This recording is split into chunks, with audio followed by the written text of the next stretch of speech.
Iran ইস্যুতে ট্রাম্পের সঙ্গে প্রতিদিন কথা হচ্ছে নেতানিয়াহুর।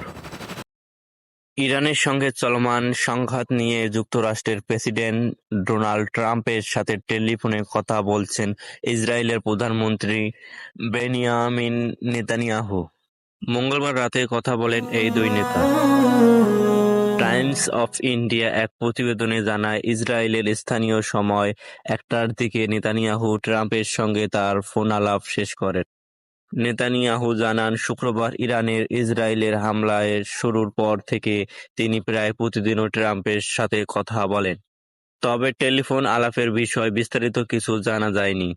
এদিকে বিবিসির মার্কিন সহযোগী সিবিএস নিউজ বলেছেন, ইরানের পারমাণবিক কার্যক্রমে কেন্দ্রগুলোতে হামলায় ইসরায়েলের সঙ্গে যোগ দিতে পারে যুক্তরাষ্ট্র।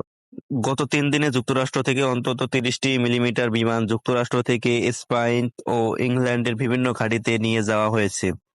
এসব বিমান ইরান-ইসরায়েল সংঘাতের কারণে ইউরোপে নেওয়া হয়েছে কিনা তা এখনো নিশ্চিত নয়। ইসরায়েলি ডিফেন্স ফোর্স আইডিএফ মঙ্গলবার রাতে দাবি করেছে যে তারা ইরানের বেশ কয়েকটি ক্ষেপণাস্ত্র ঘাঁটিতে হামলা চালিয়েছে।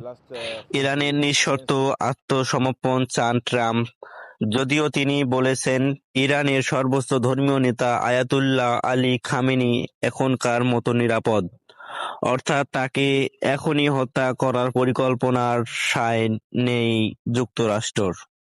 মোহাম্মদ মারুফ সরকার, হালাল নিউজ টিভি। মাহফিল অ্যাপস, দেশের সর্ববৃহৎ ইসলামিক ভিডিও স্ট্রিমিং অ্যাপস। হালালভাবে সকল ইসলামিক ভিডিও দেখতে এখনই ইনস্টল করুন।